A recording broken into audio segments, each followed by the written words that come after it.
Fala, doutores! Vamos começar mais um vídeo aqui. Por favor, ajuda de todo mundo para compartilhar, dar o like e não deixa de se inscrever e apertar no sininho para todas as notificações, vídeos novos, vocês terem acesso a todo o conteúdo que a gente está fazendo com muito carinho para vocês.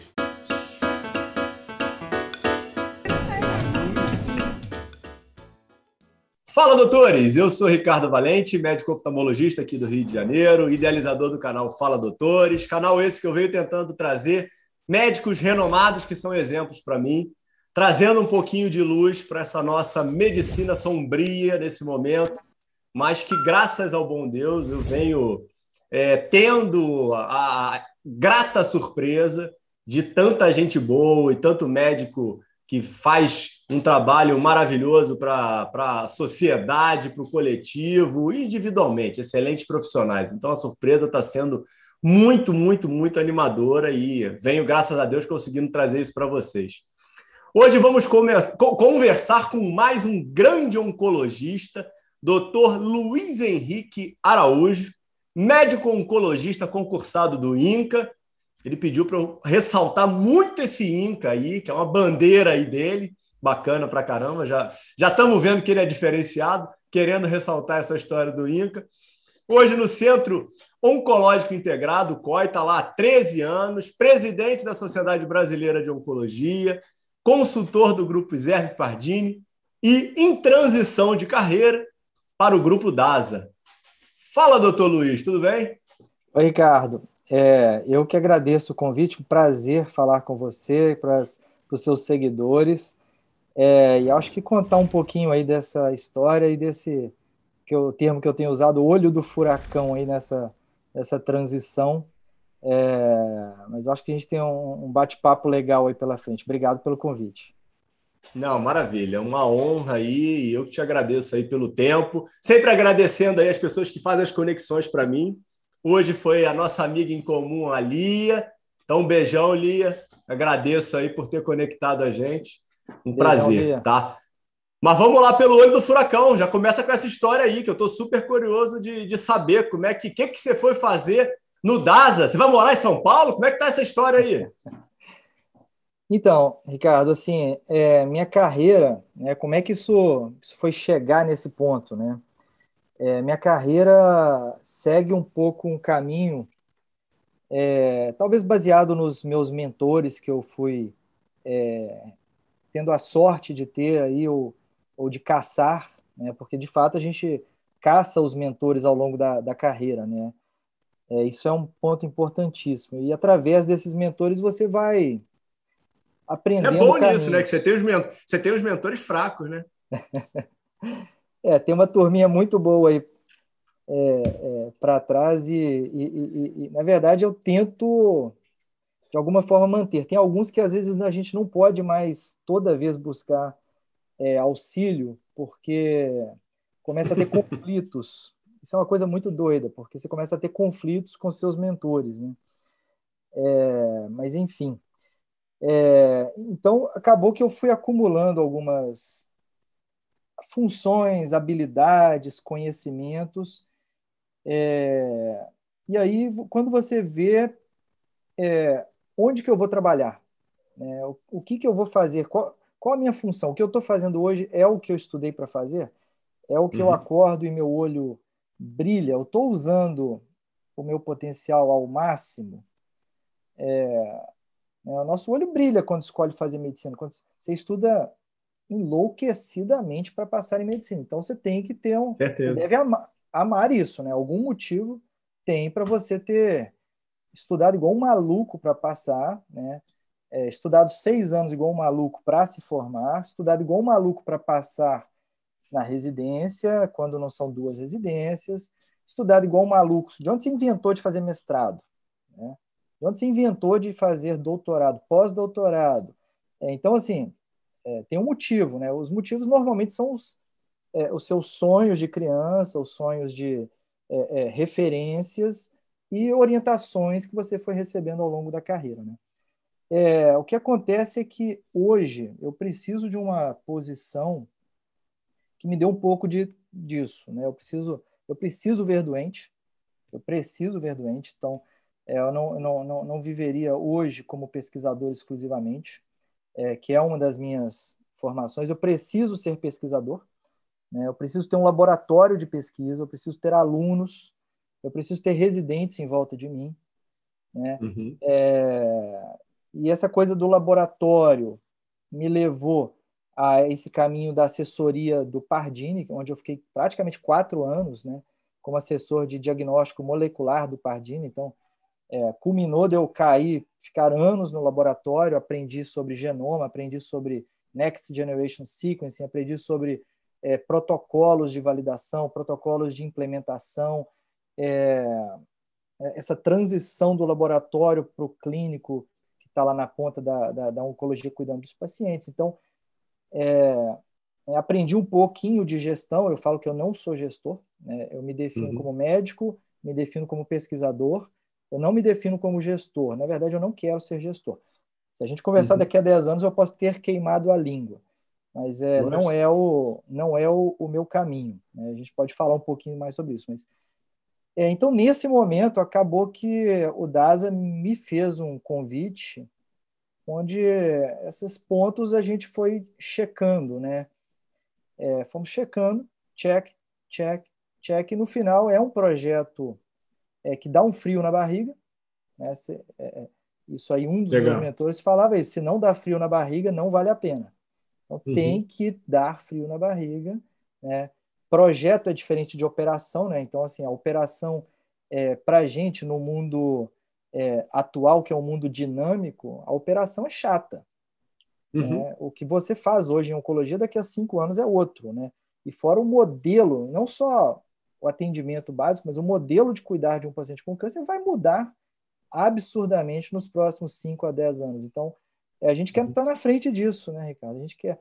Então, quando te oferecem de participar de um novo desenho como um todo, que vai agregar diagnóstico, diagnóstico molecular, prevenção, cuidado, atendimento modernizado, isso encanta, né? Então, eu acho que é mais ou menos buscando um desafio novo que eu aceitei essa migração e deixar projetos que eu estava aí, ou operações que eu estava aí, como você falou, há 13 anos, né? Então, passo para frente, né? Bola para frente.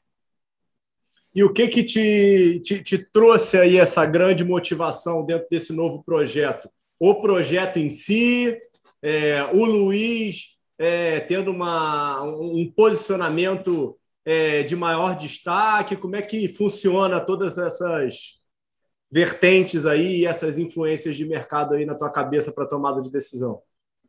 É uma pergunta boa, porque assim, é, o romantismo é uma coisa importante, né? Assim, seu olho tem que brilhar, né? Seu olho tem que brilhar. Então, assim, o projeto tem que ser um projeto que você olha e fala, primeiro, é um projeto. Uhum. Então, assim, o que você trabalha, né? Quando você desenvolve sua carreira, você aprende com seus mentores que você tem que fazer um planejamento de carreira, né? Onde o Luiz quer estar daqui a 5 anos? Onde o Ricardo quer Uhum. estar daqui a 10 anos, né? Uhum. E assim a gente desenvolve uma carreira. Poxa, eu queria muito daqui a 5 anos ser um líder da minha área, eu queria ter residentes, eu queria ter meus alunos, eu queria ter um consultório de referência, onde as pessoas vão falar, poxa, câncer de pulmão é o Luiz, e vão me mandar. Então, mais ou menos isso é o que eu desenhei lá atrás, né? E aos poucos eu estou tendo que redesenhar, né? E daqui para frente, mais ou menos o que eu queria eu consegui, né? Estou com 42 agora, né? Então, mais uma vez, daqui a 5 anos a gente vai gravar de novo e ver o que rolou. Mas assim, o que eu desenhei lá atrás, eu consegui.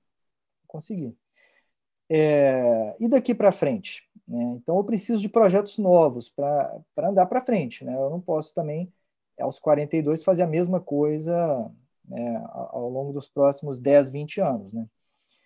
Então eu preciso de um projeto novo, né? E como eu falei, o cuidado tem que mudar. A oncologia é uma área muito, muito delicada, porque a gente lida predominantemente com pessoas idosas, então tem a questão do cuidado com o idoso. A gente lida com uma família fragmentada, com risco de perder um ente querido, né? Sim. E a gente lida com uma pessoa num dos momentos de mais abertura da vida dela, de repensamento de toda a vida dela. Então, assim, e como que a gente cuida dessa pessoa, né? A gente cuida hoje no sistema suplementar de forma fragmentada. Você tem, Sim. né, quem diagnosticou? Pô, eu tive uma tosse, fui num clínico, o clínico pediu uma tomografia, veio um nódulo, eu fui no pneumologista, me passou uma bombinha, esperou 2 meses, eu repeti, o nódulo está lá, aí não sei o que, e eu estou aqui. Mas o clínico é daqui, o pneuma é daqui, a tomografia é da clínica X, a biópsia vai ser feita no hospital A patologia é no centro, o outro é em Copacabana, o outro é em Ipanema, o outro é na Barra, e não tem um fluxo, não tem uma linha de cuidado para esse nódulo pulmonar, para esse senhor com tosse, né? Não tem uma linha de cuidado para o senhor com tosse. De forma que, quando vai acabar de fazer isso tudo, geralmente está no estágio avançado, né? E às vezes o cara era fumante, já deveria ter que fazer talvez tomografias seriadas para quando e se ele tiver um câncer, diagnosticar um estágio 1, né? Então isso não tem. Então, assim, tudo que vier de modelo que vai melhorar o cuidado das pessoas, eu acho que a gente vai abraçar, né? E tudo que vier que traga, né, essa parte que eu tenho interesse especial, que é a biologia molecular, por exemplo, o meu interesse pessoal também passa a ser soberano. Então, assim, eu preciso de um grupo que tenha capacidade de fazer um projeto de cuidado das pessoas, que tenha capacidade de integrar biologia molecular, diagnóstico molecular, genoma, personalização de tratamento, que não adianta criar um fluxo de linha contínua, porque o câncer de pulmão são hoje pelo menos 10 tipos diferentes. Então, você tem que entender a precisão de cada um. E, por fim, a parte de liderança, né? Então, assim, a gente também repara que se você não a liderança é diferente de chefe. Então, tá, ok. Isso aí a gente lê, eu lembro que eu li o primeiro livro sobre isso, tem anos aí, né? Líder é diferente de chefe, ok, né? Então, vamos ser líderes. Então, isso é um negócio que você desenvolve, né? Tem cursos, a gente já viu exemplos de pessoas que foram treinadas para serem líderes, né? Tem várias formas de se tornar líder, mas assim, do que você aprende aí na base, o líder é a pessoa que tem seguidores, né? E tem seguidor, para você ter um seguidor, você tem que gostar do seu seguidor o tanto que ele gosta de você. Por que ele te segue? Porque você acrescenta na vida dele. Se você acrescenta, é porque você olha para ele e quer ajudar. Então, você gostando das pessoas, as pessoas gostam e te seguem. Então, não adianta você ser o super-herói da oncologia, você vai ser só uma referência, você não vai ser líder, né? Mas no final você tem que ter um cargo, uma posição também. Então, hoje eu acho que eu sou uma pessoa de liderança, eu tenho muita gente que gosta de mim, mas hoje eu tenho mais poder extramuros, não é poder no sentido ruim, não, tá, Ricardo? Sim, tô entendendo. É poder no sentido bom, né? Mas eu tenho mais poderes extramuros do que intramuros. Então, ou você tem uma posição, né, no organograma do que você entrega, ou você, intramuros, não é o Neymar, você não é. Não adianta. Todo mundo vai ver o Neymar, vai falar, pô, o Neymar. Mas aí vão lá negociar no time do Neymar, não vão falar com o Neymar, vão falar com o técnico, com o diretor do clube, o gerente do clube, e o Neymar fica esquecido porque ele não está no organograma. Então, o Neymar tem que estar no organograma, né? É o que eu comecei a sentir. Então, eu acho que esse posicionamento no organograma faz diferença. Então, depende como que o organograma é lido, né? Tem ambientes de trabalho que... Esse ponto que você está colocando é super interessante. E você considera que a COI hoje está um pouco saturada em termos de profissionais, e aí às vezes é difícil mesmo, né? Porque você tem que fazer meio que uma seleção um por outro. e a DASA, por outro lado, está construindo um setor novo e aí está podendo trazer novos profissionais? Ou você acha que a DASA teve uma individualização maior e conseguiu te colocar onde você gostaria? Não sei se foi claro para ti. Acho que foi, acho que foi. Eu acho que o projeto novo é encantador. Então, assim, porque quando Verdade. você está no mesmo lugar há anos, nem, assim, existem as mudanças, mas nem sempre você vai sentir as mudanças. Uhum. Né?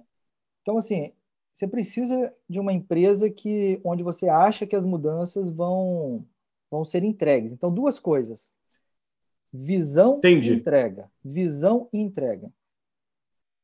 Qual a visão? Então, voltando para o que eu tinha falado. Onde que o Luiz quer estar daqui a 5 anos? Então, eu volto à pergunta para onde você trabalha. Entendi. Onde a sua clínica, a sua instituição pretende estar daqui a 5 anos? Qual a visão? Qual a visão? Isso tem que estar no site de toda Sim, sim, sim, empresa, sim, está no sim. site da missão, visão e valores. Então, qual a visão? A visão é o que faz o olho brilhar. Qual a visão? Queremos ser a maior instituição de cuidados de pacientes com câncer. E diga-se de passagem, né? Não só no site, né? Isso tem que estar dentro de cada colaborador, né? Exatamente. O ideal é que todo colaborador saiba isso, assim, por que você está aqui? O cara fala, porque isso aqui tem uma visão. A visão disso aqui, eu estou sentindo que eu sinto acontecendo as entregas. Então, tem que ter a visão e tem que ter entrega. Né? Uhum. A entrega vai ser em quanto tempo? Em 10 anos, 20 anos? Não sei. Né? A gente só tem uma vida, mas a gente vai ter chances ao longo da vida. Mas a gente também quer entregar. Né? Então, imagina você, mês que vem está inaugurando uma unidade, outro mês está inaugurando um projeto, né, de diagnóstico molecular integrado, um projeto de cuidado integrado em câncer de pulmão, um projeto. Então, você precisa disso, você precisa. Então, eu acho que são essas duas pilares aí que eu estou procurando. Né? Eu procuro uma visão e procuro entregar. E aí, eu preciso que isso aí esteja alinhado com o meu currículo, né? Porque, assim, viram em mim uma pessoa que vai entregar isso. Dá frio na barriga? Dá frio na barriga. Isso que é o legal, né? Isso que é o legal. Nem todo mundo está disposto a fazer isso. Não, Não, com certeza, com certeza. não, poxa, mas e se? O e se é o que nos tira da inércia, né? O e se são vários e se's. Vamos trabalhar com os e se's, né? Fazer planejamento e tudo e vamos desenvolver, né? Então eu acho que isso tudo me fez ajudar a tomar essa decisão Não, difícil, mas e por isso que, como você colocou, a gente vai gravar daqui a 5 anos e, vendo esse teu currículo aqui brilhante, a gente vai ver aí uma história de ultra sucesso junto ao Grupo DASA, né? E aí, aproveitando o gancho, vamos até voltar para isso, né? Você estava falando da questão do propósito da medicina, que eu acredito pra caramba. Você me colocou anteriormente que você não tem médicos na família, né? não. Onde é que apareceu aí a medicina, né? Você de interior de Minas, né? De Ipatinga. Como é que foi aí essa construção aí até chegar ao UFMG?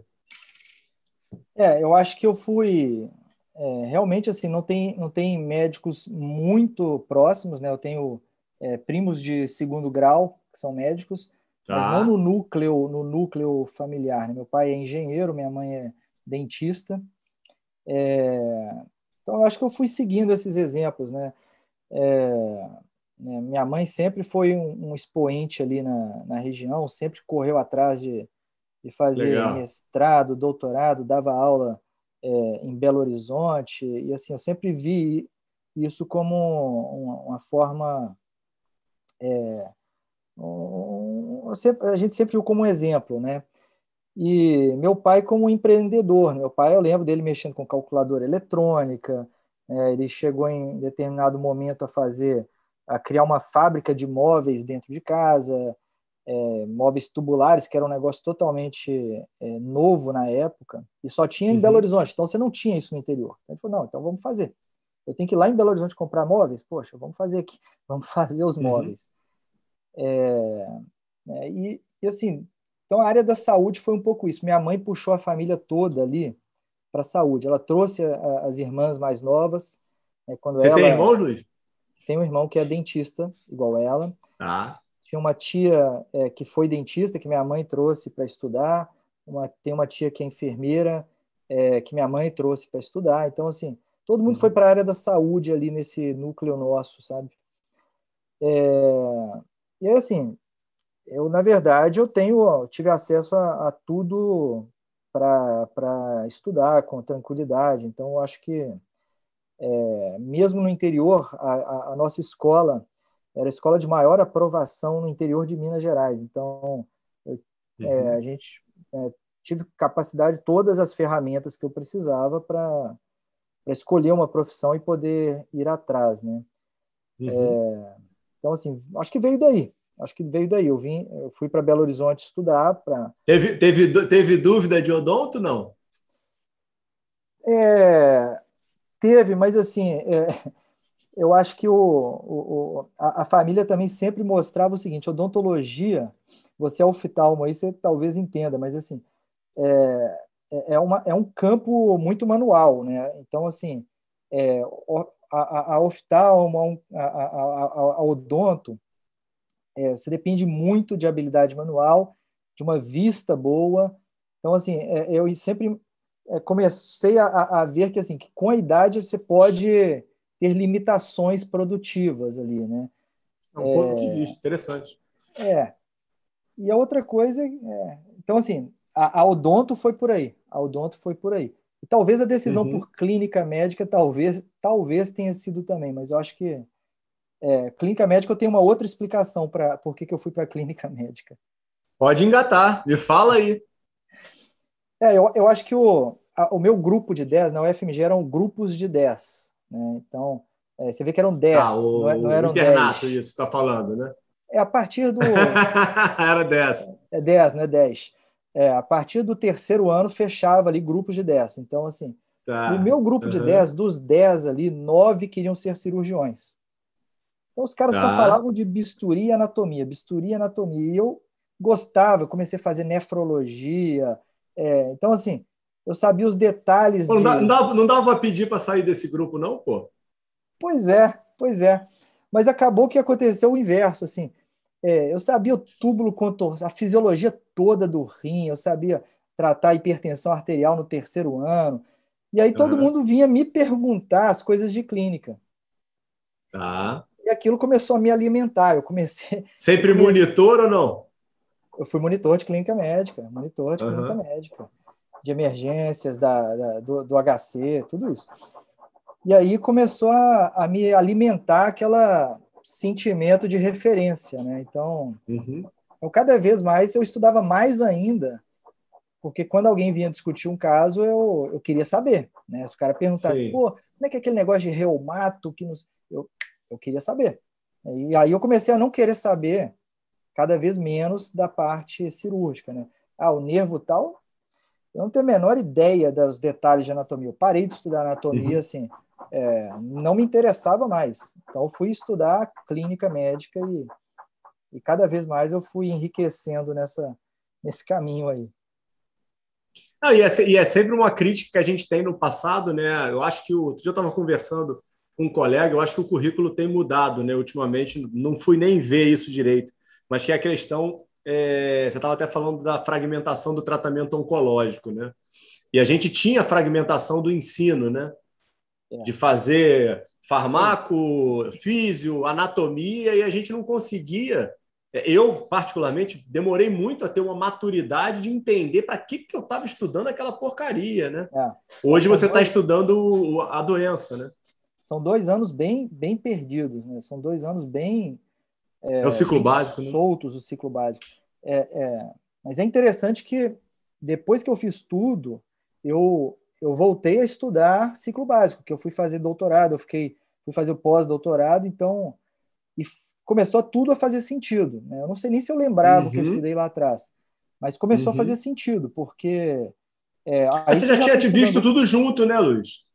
Exato, exato, exato. Então, assim, você já tem sua área, oncologia, câncer de pulmão. O que que acontece no câncer de pulmão?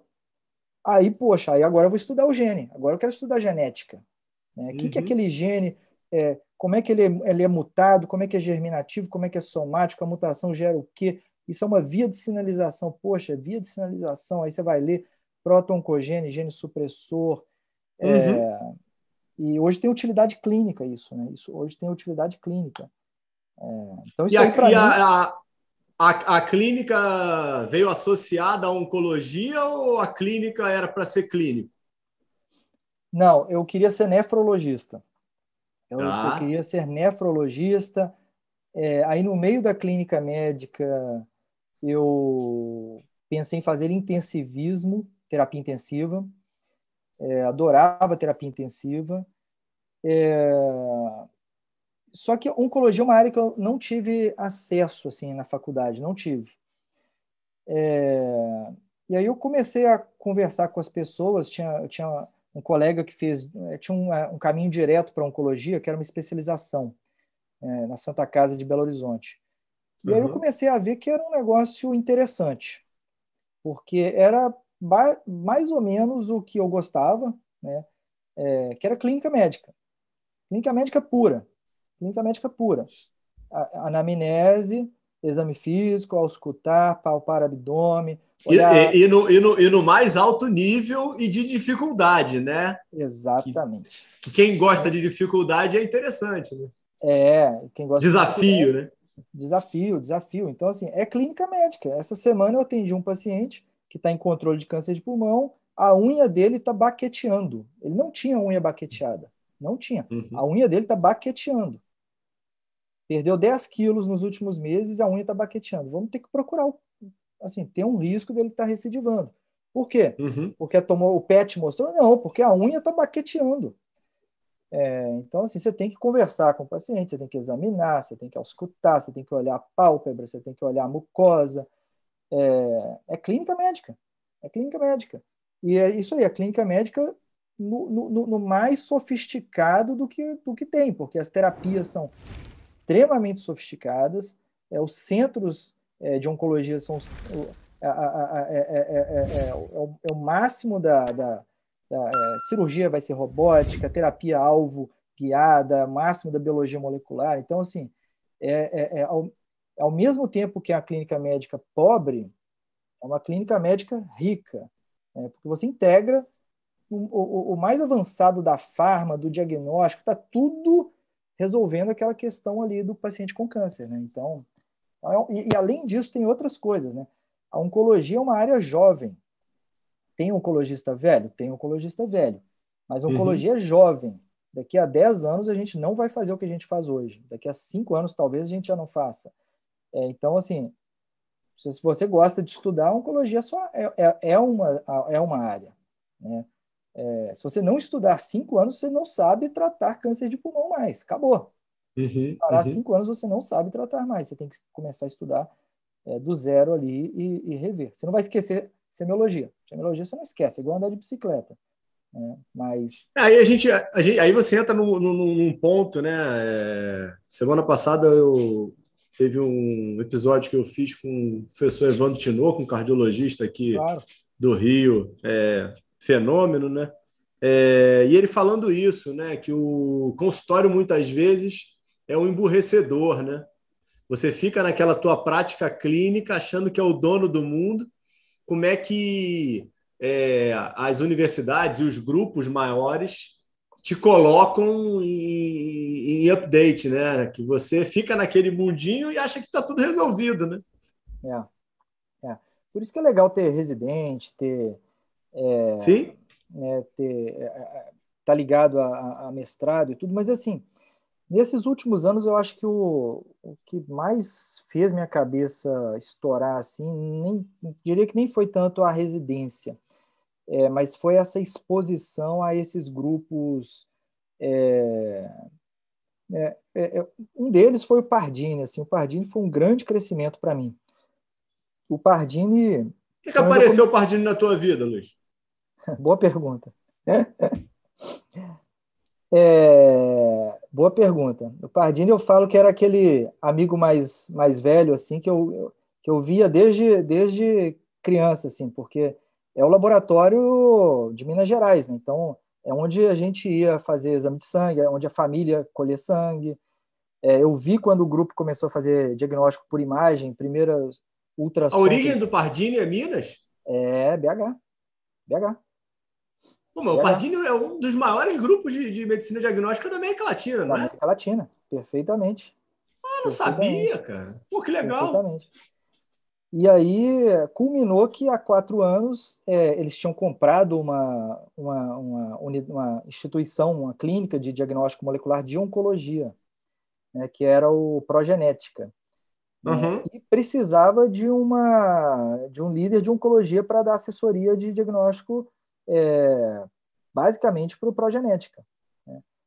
E aí o meu currículo acabou que era mais ou Encaixava. menos, encaixava. Então, assim, eu falo que é como se fosse aquele amigo mais velho que você não via há muito tempo, e quando você encontra, poxa, e aí, o que você está fazendo? Estou fazendo isso. Poxa, eu estou fazendo isso. Pô, vamos fazer um projetinho junto. É como se fosse isso, né? E eu aprendi muito, porque, assim, é uma instituição diferente. Então, esse foi uma das visões que eu tive também de ir para um local novo de trabalho, né? Porque você vê Te uma criou um cultura, problema, né? você vê uma cultura de trabalho, né? E aí, poxa, eu preciso entregar, né? O que eles precisam. E aí você também começa a fazer uma leitura, porque tem coisas que são te demandados, tem coisas que você vê, enxerga o gap e você tenta preencher aquele gap, porque você vê que se aquele gap for preenchido, você desagarra os processos, né? Então, tinham vários Sim. gaps que eu fui observando e eu acho que a gente conseguiu fazer andar, né? Então, mas por que eu estou falando disso mesmo? Estou falando porque eu acho que boa Não, parte do não. meu... porque boa parte do meu crescimento nos últimos anos vieram desse tipo de exposição. Então, assim, dali eu cheguei aí em congressos fora, basicamente procurando tecnologia nova. Eu cheguei aí em congressos de inovação em saúde.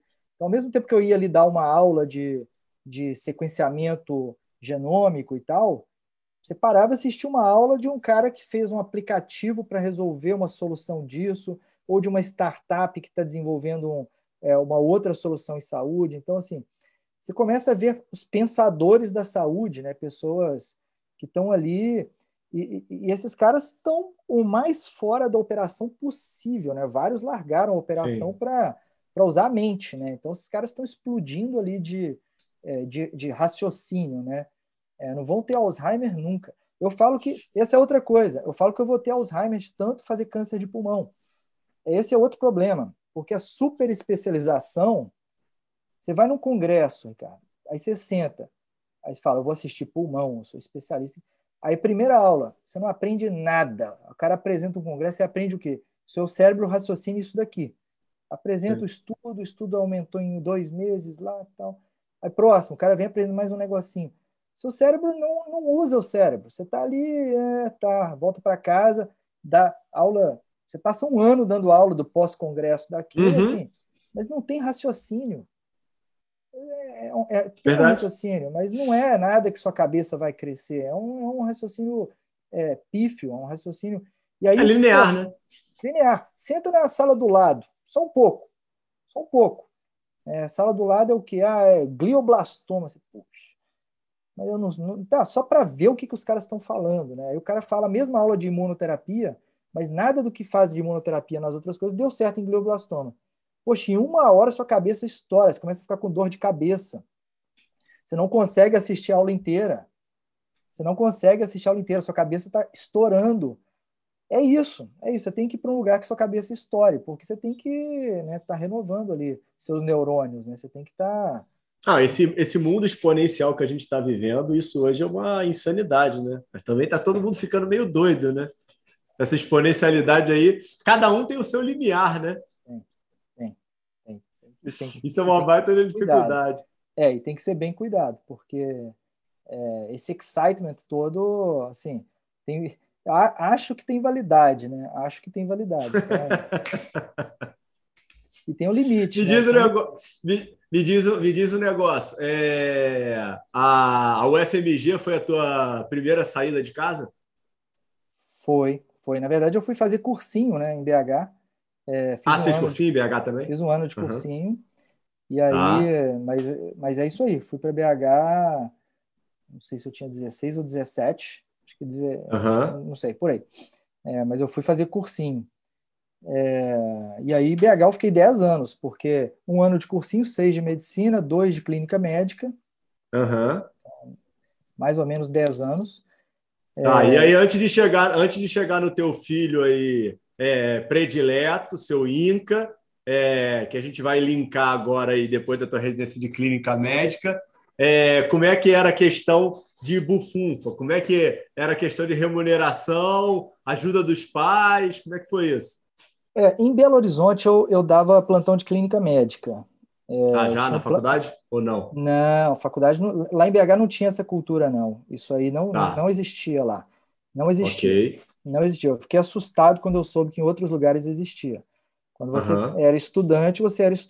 Não existia dar Sim, sim, plantão sim, sim. como estudante. Existia estágio, mas estágio médico, a maioria não era remunerado, né? Remunerado.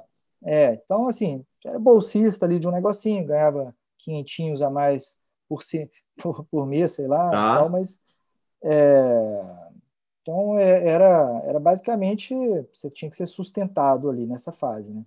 Estava na universidade pública, então pelo menos eu não tinha Custo. custo com os estudos, né? O meu custo era minha vida, que não era também uma vida cara, tá? Não era. Até hoje minha vida não é cara, tá? Minha vida é impressionantemente não cara. Mas é, e aí durante Aí os plantões vieram na época que você clínica estava fazendo médica, clínica médica. clínica médica. E logo no início de clínica médica, tem um plantão, não sei o que, aí você começa a dar os plantões. Comecei pegando uma emergência em Vespasiano, que era tipo uma Aham. hora de BH, depois do aeroporto de Confins. Depois eu fui para o hospital, esqueci o nome agora, me fugiu, evangélico, dava plantão no Uhum. andar e na emergência. Depois fui dar plantão um ano, plantão no CTI do Hospital Regional de Betim, também nas proximidades ali. Adorava terapia intensiva, então onde eu fiquei, né? Mas quando eu vim para o Rio, aí eu vim para o Rio fazer oncologia, né? E aí eu parei de dar plantão, né? Aonde veio o filho? É porque era um local diferenciado, local de maior renome? Como é que foi isso? Isso, Onde apareceu? isso. Quem te Então, apresentou o Inca? Então, o INCA veio nessa hora, né? Que aí eu resolvi que eu ia fazer oncologia. Uma decisão de alto risco, porque na verdade eu não conhecia oncologia. Então eu decidi, e se eu não Tá, gostasse, eu trocava e fazia outra coisa. Tá? Então foi tá. uma decisão Algum que. pensamento internacional durante a faculdade, no início da residência, ou nunca teve Então, pensamento de ir para fora até então? não, tinha. A minha ideia eu vou fazer a especialização. Achava que eu ia para São Paulo, porque nefrologia, eu tinha um mentor de nefrologia que tinha feito em São Paulo, então achava que eu ia para São Tá. Paulo e tal. Quando eu resolvi fazer INCA, por isso eu vim resolvi fazer onco, eu falei, vou para o INCA. Então eu acabei vindo para o Rio por causa do INCA, mas eu já Uhum. sabia que eu queria ir para fora. Então eu já saí de casa, no caso agora eu estou falando a minha segunda casa, agora é BH, né? Eu já saí de BH para fazer especialização, fazer mestrado, fazer doutorado e ficar fora do país. Isso aí já era E o a, a, mestrado e o doutorado era por causa da tua mãe ainda, ou já era por causa dos teus mentores? Como é que você vê isso hoje, olhando para não, trás? não sei se eu tinha grandes mentores nessa época para me guiar nisso, não. Eu acho que Tá, ainda era uma coisa meio de família, né? Eu achava muito legal a vida dos professores ali, né? Mas eu gostava muito também da residência médica. Minha residência de clínica médica, eu respeitava muito os meus preceptores Eu tinha um de nefrologia que eu adorava ele, e que assim, poxa, o cara estava lá no hospital público, passava visita com a gente de manhã, né? Dava um show de semiologia, dava um show. Até hoje, eu parei de usar calculadora com ele, porque a gente ficava usando Palm Top para calcular a clearance de creatinina. Aham. Ele tirava a calculadorazinha, 140 menos idade vezes peso, pá, pá, pá, pá, pá, pá, pá. Eu falei, não é possível, cara. Se eu com 20 anos de idade aqui usando Palm Top, que vergonha, né? Aí nunca mais eu usei Palm Top. Eu falei, não, isso aí você tem que fazer a conta na cabeça, na calculadora, mas assim, saiba as fórmulas, né? Sim, Saiba sim, as sim, sim, fórmulas. sim.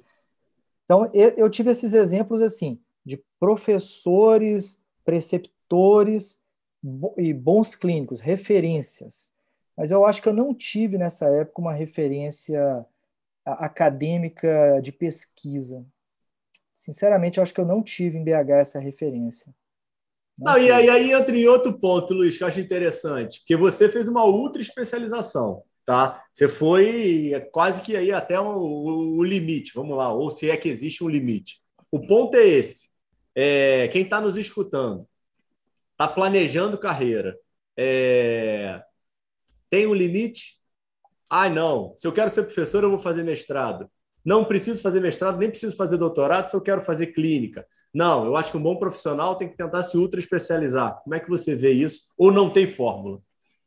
Assim, eu tento guardar essa base do médico clinicão, tá? Eu tento. Um dos meus mentores em Belo Horizonte uma vez falou isso, que ele era chefe lá na Santa Casa e um cara super especializado. Esse cara tinha feito doutorado e tal, voltou para o hospital e foi atrás dele para conseguir um emprego lá na Santa Casa. Uhum. O emprego que ele tinha era plantonista da emergência. O cara não tinha condições de dar plantão na emergência. Ele não tinha habilidades para dar plantão na emergência. Não tinha como Uhum. empregar o cara. Então, esse Entendi, cara não foi empregado na Santa Casa porque ele estudou demais. entendi. Interessantíssimo o que você está falando. Então, assim, é óbvio que se você me soltar hoje na emergência, não vou sobreviver. Eu não vou sobreviver na emergência.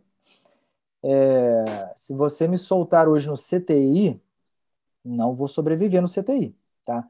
Talvez com 2 meses ali de estágio eu retome o que eu tinha, né? Eu realmente fui estudioso, igual eu te falei, eu dava plantão de CTI, passava Swan-Ganz, sabia analisar Swan-Ganz, aquilo tudo, né? Estudava anestésico de indução, estudava parada, CLS, ACLS, ATLS, aquelas coisas, mas Uhum. eu não tenho a menor condição de parar numa emergência hoje, tá? Assim, eu vou começar atendendo ali o resfriado, uma coisinha e outra, mas eu não Sim, tenho. lógico. Mas pelo menos clínica médica faz parte da minha vida, né? Eu tenho que saber tratar uma gastrite, eu tenho que saber tratar uma hipertensão arterial, tenho que saber tratar um diabetes mellitus, tenho que saber tratar um hipotireoidismo, tenho que saber tratar o mínimo ali de uma insuficiência renal crônica. Então tem coisas que a gente tem que saber tratar, Acaba né? também sendo muito uma exigência da tua especialidade, né, Luiz? Você acaba que Também. tendo que conviver com isso hoje, né? Mas a outra coisa que eu critico, né, é que o super especialista. Então, eu tenho pessoas fantásticas aí na oncologia, eu tenho, não, existem, né, Uhum. que hoje não sabem prescrever dentro da oncologia, por exemplo, um Folfox. Folfox é a quimioterapia básica, é a amoxicilina dos tumores gastrointestinais, né? Tá. Então, assim, se você pegar hoje um câncer de cólon direito, tá? Não é minha área de expertise, não é. Uhum. Mas entrou na minha frente um câncer de paciente com câncer de cólon direito. Cara, eu tenho que saber o básico. Eu tenho que saber. Eu posso não saber, né, o limite do que saiu no mês passado, mas assim, eu tenho que saber. Se entrar um câncer de rim hoje no consultório, eu tenho que saber que o câncer de rim você estratifica baixo risco, alto risco, médio Uhum. risco, que você tem um estudo aí que você faz dupla imunoterapia. que você tem uma terapia alvo, axitinib com pembrolizumab. Você tem que ter uma ideia, né? Câncer de bexiga, você tem que testar mutação do gene tal. Você tem que ter uma ideia do que está acontecendo, né? Então, assim, e eu acho que você tem que ser um bom oncologista generalista antes de você querer ser um bom oncologista de próstata. Você pode, Uhum. ok, você vai ser oncologista de próstata, mas eu acho que você tem que ter uma visão holística ali da medicina, né? Um dos motivos é para aprender a raciocinar. É o que eu falei. Se você ficar estudando só próstata, você vai entrar num envelhecimento ali, que a coisa começa a ficar devagar no seu cérebro, né? Então, assim, estuda um pouquinho a outra coisa, dá uma olhada para o lado, vê o que está acontecendo, né?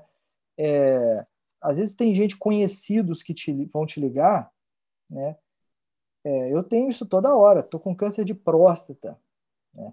Eu falo, olha, eu não vou te tratar, mas vem cá, vamos conversar, eu vou te falar tudo que eu sei, os caminhos, como é que é, porque tem coisas que você sabe, né? Então, eu acho que você tem que ser um bom médico, tem que ter uma boa base, não se preocupar com a super especialização. A super especialização, o caminho, na minha opinião, ele vai acontecendo naturalmente, aí você programa de abocanhar aquilo, né? Mas nunca, a minha opinião, né? Assim, eu acho que você nunca deve Uhum. largar aquela visão. Então, assim, se é oftalmologista, especialista em cirurgia de retina, poxa, passar uma catarata, sei lá, passar um negócio na Uhum. sua frente, você tem que enxergar que aquilo está lá, ou Uhum. Uhum. saber, não, isso aqui hoje trata da seguinte forma, tal, tal, tal, né? Eu não vou te tratar, eu vou te encaminhar para um cara que só faz isso. Mas assim, você sabe o que que é, né? A gente está sofrendo uma reformulação de mercado nesse sentido, né, Luiz? Isso é uma dificuldade, né? Que acaba que aí a gente é de uma mesma geração, né? A gente foi constituído em que a gente você só podia tratar câncer de pulmão esquerdo de lobo superior de negro de 37 anos de idade, né? A condução de carreira foi mais ou menos para isso, né? Umas pessoas tiveram oportunidades diferentes, outras não, mas se você perguntasse para mim há 20 anos atrás, Ricardo, o que que você quer ser? Eu tinha que ser cirurgião de catarata, de idoso de 67 anos de idade da lavoura, né? Infelizmente, essa era a visão que a gente recebeu, né? O super especialista, né? Pô, e o mercado está se reformulando, né? Voltando aí para a necessidade do generalista, né? A É, conta não está fechando hoje, né? De tanto subespecialista. imagino que sim, imagino que sim. Isso é um problemão. E me diz o negócio, chegamos aí no teu grande filho. Como é que foi a experiência aí de estar aí até hoje num dos maiores centros de oncologia aí do mundo? O Inca é um filho bonito, é um filho feio? Como é que é a caracterização dessa instituição aí lendária?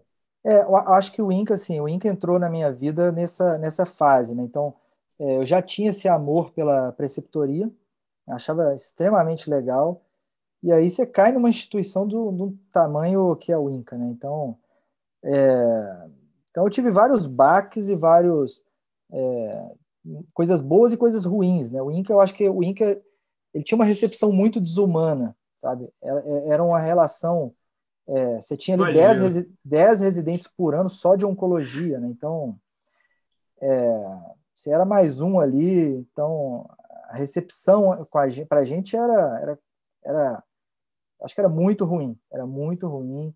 Tinha uma competitividade muito grande.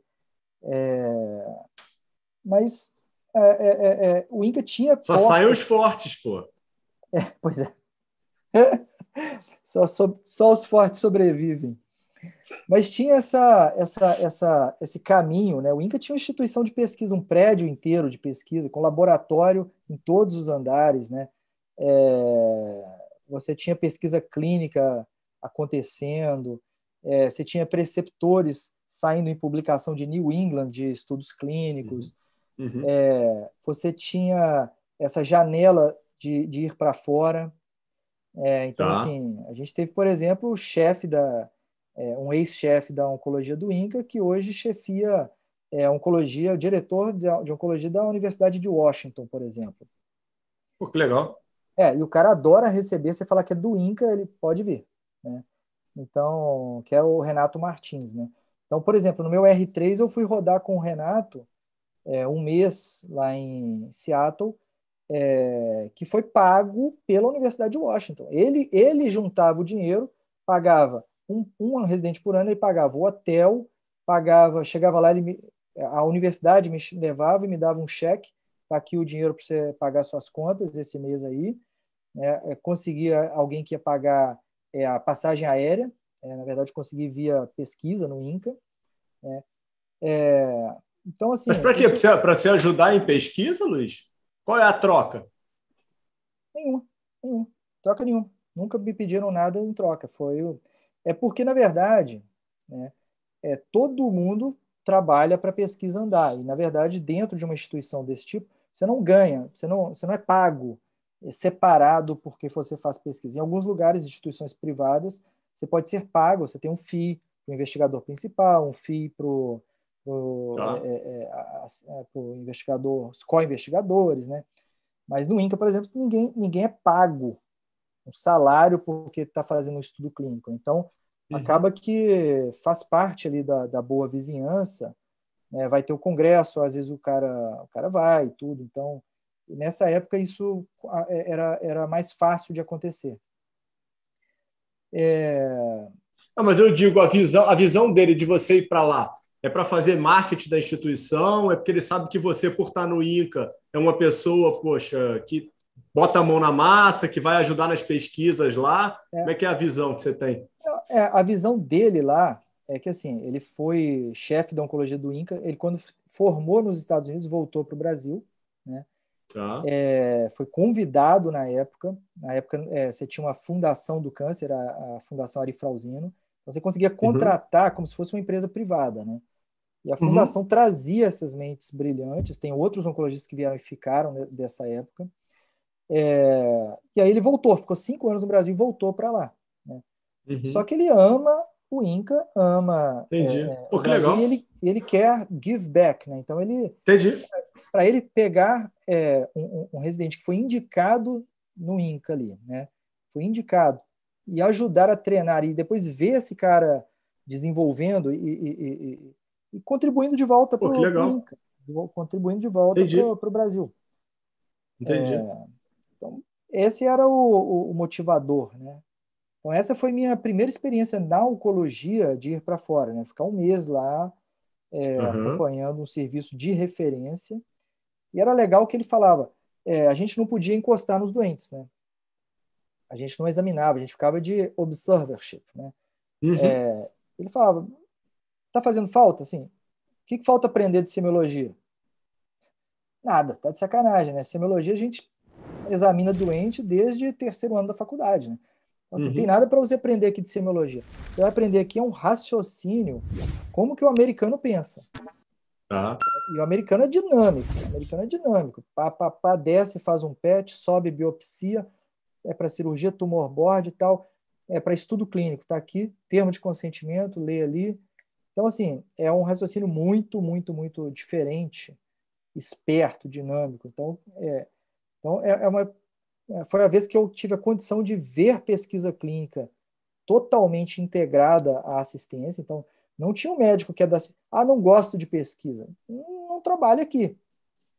Assim, se é do time de pulmão, e assim, não tem opção de não gosto de pesquisa. Assim, metade dos pacientes que ele estava tratando, metade estava em protocolo de pesquisa.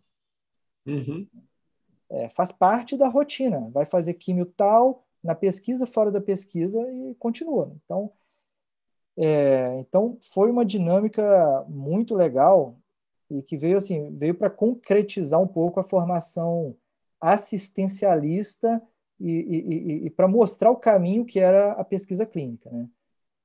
Então isso foi no R3. Então no R3 eu tive essa possibilidade de visualizar esse caminho de médico pesquisador, né?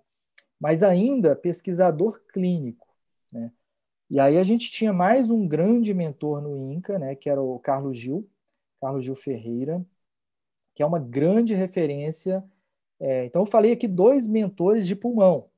Eu falei do Renato Martins, que está em Seattle, e do Carlos Gil, que está no Brasil, está aqui no Rio. É um excepcional nome, e é um oncologista que teve uma formação no INCA, mas ele ficou 6 anos, se eu não estou enganado, na Holanda, assim que ele acabou a residência médica. Então, ele foi fazer pesquisa básica, pipeta, laboratório, né? E o Carlos Gil foi meu orientador de mestrado e doutorado no Brasil, né? Uhum. Então, eu acho que ele foi a principal referência para eu me enfiar no laboratório. Acho não, né? Foi. Legal, Foi a principal legal. referência para eu me enfiar no laboratório. Então, assim, eu acabei a residência de oncologia clínica. Eu estou falando aqui, Ricardo, se quiser me cortar. Diga-se de passagem, esse é um dos mentores daquele que você hoje tem dificuldade de buscar acesso, né? Sem dúvida nenhuma, porque ele hoje está em instituição. Não que ele tenha portas fechadas, Sim, sim, pelo imagino, contrário. com certeza, de Mas tem forma coisas que alguma. são. Só escuta, eu não conheço o Gil, mas só escuto elogios a respeito dele. Tem coisas que são a portas fechadas, né? E que eu Lógico, também não lógico. posso compartilhar. Então, cria um negócio que eu não imaginava lá atrás. Mas É. acontece. Não, normal, pô. E aí veio a questão da laboratório, né? Aí eu me enfiei no laboratório. Linhagem celular, Western blot, PCR, sequenciamento No genético, Inca, no INCA, no INCA, no INCA. tá? Então, meu E o mestrado no Gil INCA, tava no Inca na época, não? tava Tá, ok. no INCA. Então, essa foi meu mestrado. Meu mestrado foi no laboratório.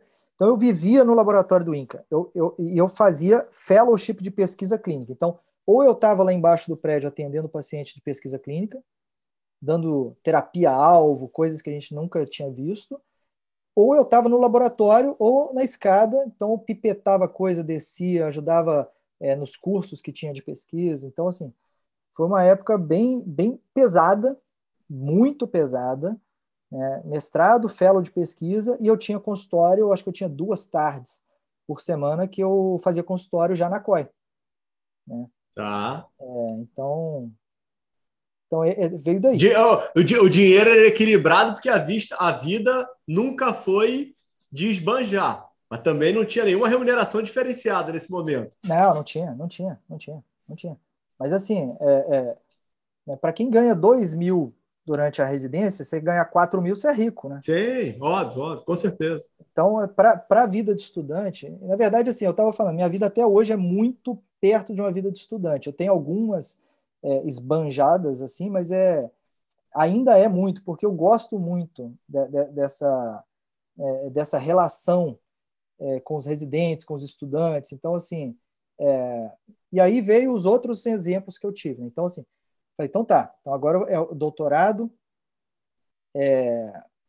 próxima etapa, doutorado e ir para fora, que eu ainda não fui. Eu deixei ir para fora do Brasil um pouco mais para frente, porque eu entendi, e foi orientação do Carlos Gil, que se você fincasse a bandeira no Brasil, você teria uma saída e retorno menos difíceis do que foi no caso dele. Interessantíssimo. Uhum. Interessantíssimo, exatamente. Então, assim, eu não terminei a residência e fui, e fiquei 10 anos fora, e depois, vou voltar para o Brasil, eu Sim, sou uma sim. grande estrela. Não foi. Finquei bandeira, consultório, e fazendo, estudando em consultório, Uhum. doutorado, né?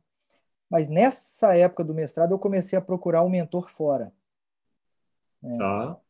E aí foi quando eu consegui um prêmio, eu consegui alguns prêmios internacionais nessa época. Um deles foi para visitar Vanderbilt, Nashville, Uhum. Tennessee, para ficar com o David Carbone. David Carbone é exatamente o physician scientist, referência no mundo inteiro em câncer de pulmão.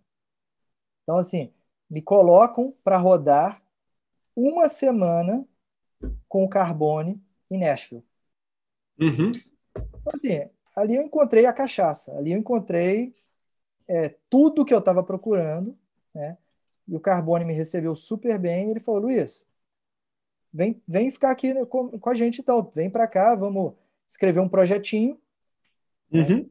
Projeto não tem que ser complicado, projeto tem que ter uma pergunta. Vamos pensar uma pergunta, a metodologia para responder a pergunta é seu projeto. Pô, maravilha, né? Voltei para o Brasil, continuei pensando a pergunta, continuando a pergunta. Carlos Gil me ajudou. A gente desenvolveu uma pergunta que era um projeto megalomaníaco, na verdade, de fazer um projeto de genoma do câncer de pulmão no Brasil. Uhum. Precisava de tecnologia, precisava de dinheiro. Aí a gente começou a escrever, a gente conseguiu dinheiro no Brasil. Eu ganhei uma segunda bolsa, também da Sociedade Americana de Oncologia Clínica. Então, a ASCO tem uma bolsa que eu ganhei para ficar uma semana em Nashville, em Vanderbilt, com o Carbone. Essa aí eles têm 20 por ano para pessoas de países em desenvolvimento, chama IDEA. E aí, 2 anos depois, eu escrevi... E é o quê? Diga-se de passagem, Luiz, é indicação, é prova, é o quê? É currículo e indicação, você tem que ter 2 cartas de indicação e a sua currículo, biography, e você escreve por que você... Então, você aprende com o americano nisso, você tem que escrever sobre você. Como se fosse para entrar na universidade, né? Um essay. Como se fosse para entrar na universidade, um essay de você. Escola em 20. E aí, 2 anos depois, eu apliquei para a segunda bolsa, que eles tinham acabado de lançar, era o segundo ano ou terceiro, não estou nem lembrado, que chamava LIFE, Long Term International Fellowship, que era exatamente para gente de país em desenvolvimento, que teve uma experiência tipo IDEA, e que fez uma relação mentor-mentee, e que agora querem aprofundar essa relação em 1 a 2 anos no país, na instituição lá. Criaram um negócio para você, pô. Criaram um prêmio, praticamente era tudo que eu precisava.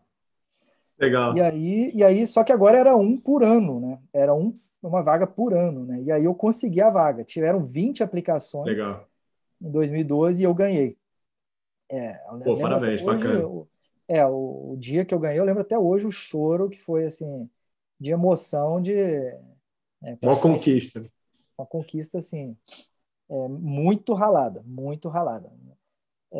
Porque o ralado desde ligar todos esses pontos não é... Sim. Não é tão simples, né? E aí foi isso. Aí eu fui para lá em 2012, fiquei 3 anos. Fiquei 3 anos no... Os fracos falam que é sorte, né? Pois é. Hoje em dia tem muito disso, hoje em dia é bem mais fácil. Mas e provavelmente é mais fácil, mas assim, para mim não foi fácil, foi muita abdicação, tá? Foi muita abdicação. E aí eu fiquei 3 anos lá. Isso, você fica 3 anos?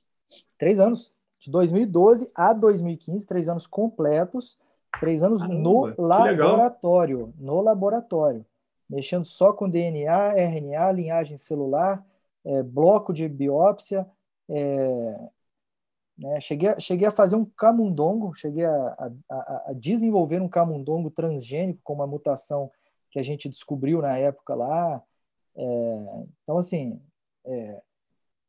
a gente fez a descrição do genoma de câncer de pulmão em negros, foi o maior trabalho de genoma de câncer de pulmão em negros já feito.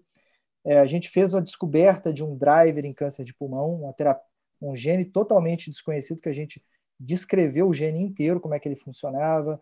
A gente descreveu um microRNA que regula a resposta à imunoterapia. Então, assim, teve um monte de coisa legal aí estudei bioinformática, aprendi muita bioinformática, muita biologia molecular. Então, foi uma puta experiência. Foi uma puta experiência. E em termos de experiência e diferenciais desses 3 anos aí que você traz aí e leva aí como bagagem na tua vida, você considera que foi mais essa vivência de laboratório? Você acha que a vivência internacional te amadureceu pra caramba? O que você coloca aí como pontos mais fortes desses teus 3 anos aí fora? Eu trago alguns... Inglês era bom? O inglês era bom, o inglês era bom. Tanto é que o Carbone sempre elogiava. Tanto é que na semana que eu cheguei lá, e aí por que que eu fui para Ohio, né? Só porque ficou esse gap aí na história. O Carbone estava em Vanderbilt, mas no ano que eu fui, ele fez uma migração, ele foi para ser o diretor de pulmão da Ohio State University, da Universidade de Ohio. Então, por isso que eu fui para Ohio e não para Vanderbilt. E Ohio, inclusive, tinha uma plataforma de sequenciamento genético bem mais avançada. Então, para mim, foi bom. Mas, então, assim, o que eu trouxe de referência, né? Você pode falar, poxa, laboratório, mas você é doido, porque, assim, isso para o médico aqui não tem utilidade, né? Então, assim, então foram coisas que acaba que, assim, corre-se um risco imenso na volta de você deixar aquilo tudo cair entre os dedos e você não ter utilidade para aquilo, tá, Ricardo? Assim, não tem utilidade na cabeça que você tinha, né? Antes de ir, né?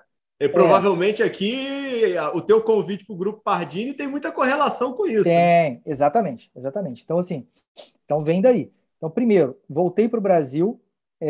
Na época foi aberto o concurso de pesquisa para o INCA.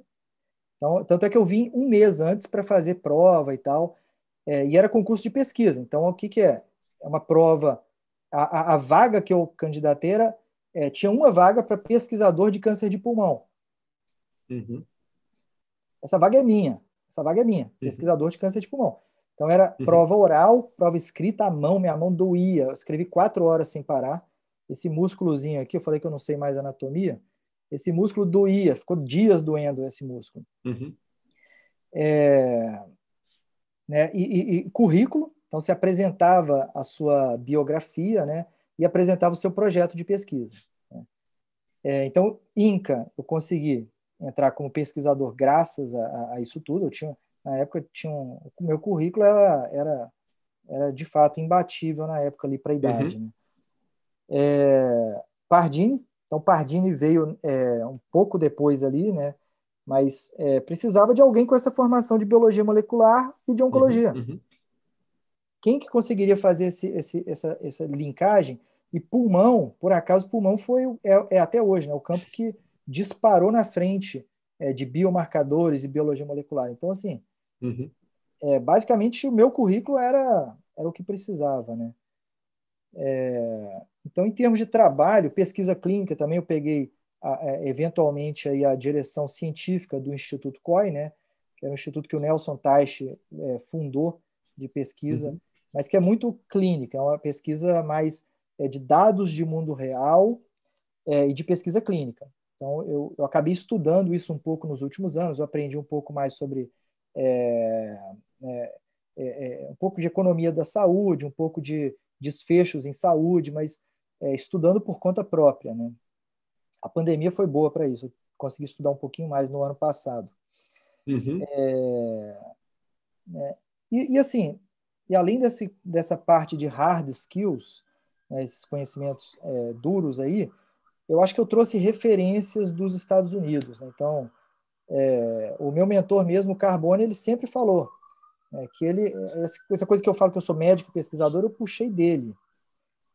Ele fugia de gestão igual gato foge da água. Assim, ele era gestor porque você tem que ser diretor. Quando você vai crescendo, você tem que ser diretor.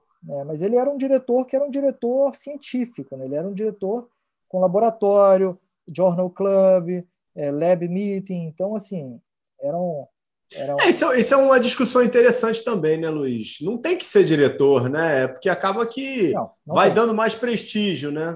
Então acaba que naturalmente as pessoas vão exigindo aquele teu reconhecimento, né? As pessoas gostam de te escutar, como você está falando. Poxa, eu tenho muita influência fora muro, né? As pessoas querem me escutar, eu sou exemplo, e aí naturalmente vão querer te colocar em posições de destaque em que você consiga ocupar essa tua influência, né? Mas você pode negar, né? Aí tá uma dificuldade. Pode negar, mas Mas difícil. É difícil.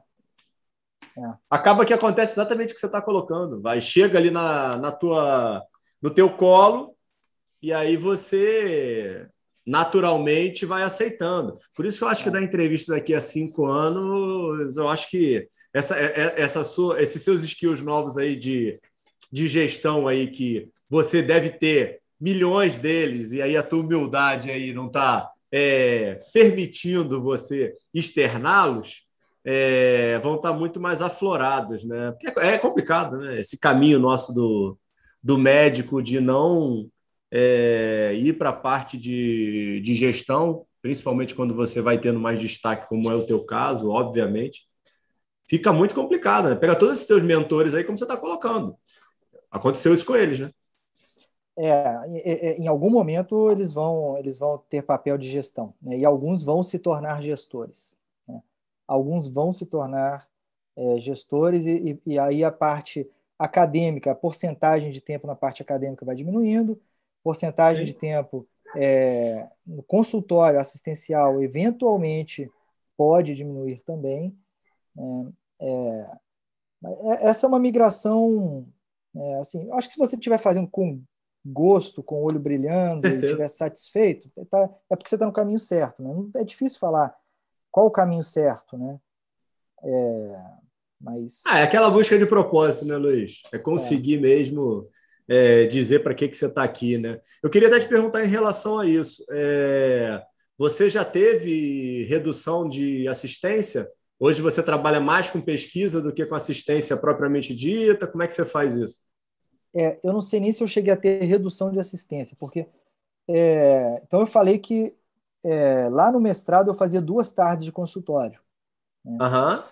É, Você nunca aumentou? Eu nunca aumentei, é isso aí. Entendi. Eu acho que em algum momento eu cheguei a fazer 3 consultórios, 3 horários. Entendi. Mas eu nunca deixei aumentar. Quando eu voltei dos Estados Unidos, eu optei por não atender plano de saúde. Não Tá. estou falando que seja um caminho que as pessoas tenham que fazer, não, tá? Não é questão disso. Mas uma das questões foi tentar limitar um pouco essa parte Tua assistencial. agenda, né? Tentar limitar um pouco. Quando saí em 2012, a minha agenda era muito cheia, apesar de ser... Eu acho que quando eu saí eu estava com 3 turnos, tá? Uhum. Mas era muito cheia. E assim, não era mais cheia porque eu não me dava a oportunidade de crescer mais. Mas Você poderia tinha ganhar que negar paciente, né? praticamente. E assim, Uhum.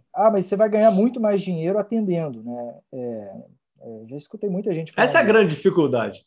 Então esse equilíbrio aí é uma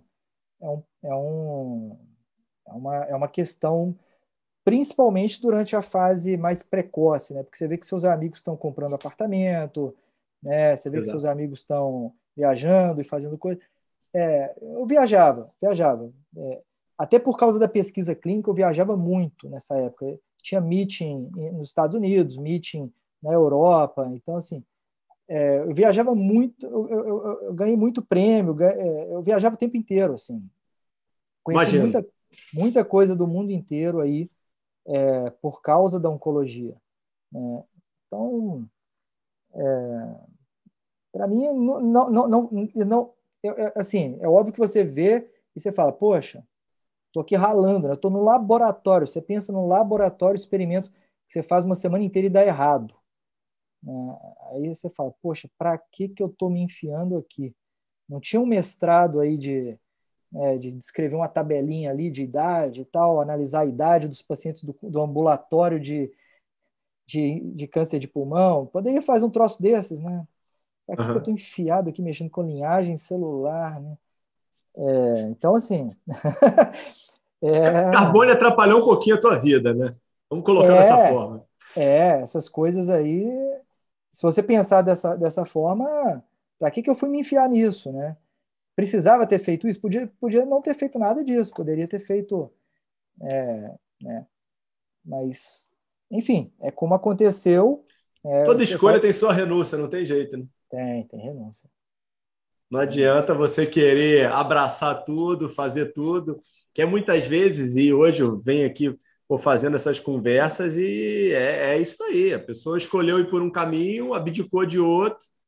E aí, obviamente, a gente acaba tendo aqui muitas histórias de sucesso, né, dentro de cada área, mas se você para pensar dessa forma, você, por escolha, teve insucesso em outra, né?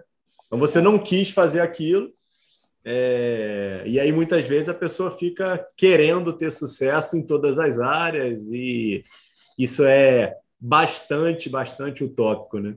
É bastante utópico, bastante. Acho que é impossível. Acho que é impossível. Assim, quando você está dedicando a uma coisa, você não vai ter o tanto de sucesso que a outra está ali dedicada, focada em um projeto, né? Então, esse é uma dificuldade aí que você começa a enfrentar, né? Você começa a ter tantas funções e papéis que ou você é muito bom de delegar, né? Ou e muito bom de tomar decisões com menos tempo, né? Nisso aí eu sinto falta, né? Quando eu estava nos Estados Unidos eu tinha 2, 3 projetos, né? 2, 3 projetos. Eu tinha até acumulava de vez em quando alguns, mas assim Uhum. é um projeto principal, um side project e às vezes mais uma colaboração, um negócio, mas é mais fácil de você desenvolver aquilo, né? Sua cabeça raciocinar, do que quando você está com 10, 15, 20 projetos, né? E quantos alunos você tem aí de mestrado, de doutorado, quantos residentes você tem que estão fazendo monografia, né? Quantos projetos você tem no Instituto COI, quantos projetos você tem de validação acontecendo no laboratório de biologia, na assessoria, quantos pacientes você tem internados, né? Então, assim, tem limite, cara, tem limite, tem limite. Não, eu estou olhando aqui você, médico assistente, médico, a parte de assistência do Américas, diretor científico do COI, coordenador de oncologia do Samaritano, assessor do Grupo Pardini, pesquisador do INCA. Aí você, não satisfeito, aceita o convite de Budasa, né? Aí eu fico falando, rapaz, mas essa esposa do Luiz deve gostar muito dele mesmo, rapaz. É, é.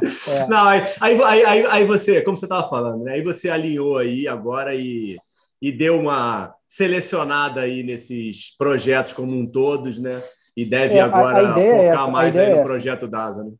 E a ideia é que o projeto DASA tente unificar várias dessas atuações em Legal. um projeto menos fragmentado. Essa é a minha visão aí. Visão, inclusive, Ah, para mim. vai ser, Né? Visão, certeza. inclusive, para mim. Legal, muito bacana. Luiz, prazer, cara. Uma honra aí ter essa conversa. Parabéns pra caramba pela história aí de tudo que você vem construindo aí nesses anos. É muito legal aí ver alguém. A gente tá ficando velho, né? Mas ver alguém jovem aí que, que conseguiu aí chegar aí onde você chegou e ser aí um exemplo. Falei com algumas pessoas que eu ia conversar com você e eu não escutei nenhuma pessoa não ficar te elogiando muito, muito, muito mesmo, tá? De verdade, parabéns aí. Eu acho que isso é o que a gente leva de mais valioso, né? Não. Então, e aí depois dessa hora de conversa aí, dá para ver que é para te elogiar mesmo. Muito bacana. Pô, Ricardo, eu que agradeço. A recíproca é verdadeira. Eu também escutei muita gente imediatamente te elogiando, né, e falando do seu projeto. Então, para mim é uma honra e um prazer estar aqui. Eu espero que sirva um pouquinho de referência ou de incentivo ou de alguma forma a gente fica procurando caminhos, né? E eu acho que quando alguém conta o caminho para a gente, aquilo pode, da mesma forma que para mim várias pessoas que explicaram ali o caminho deles, o que abriu, o que não abriu de oportunidades, como que abre oportunidades, né? Às vezes a oportunidade não existe, né? Então, espero que seja de valor aí para os nossos colegas aí. Obrigado. Com certeza, eu que te agradeço. Obrigado, vai descansar. Ficou 10. Abração. Valeu. Abraço, Ricardo.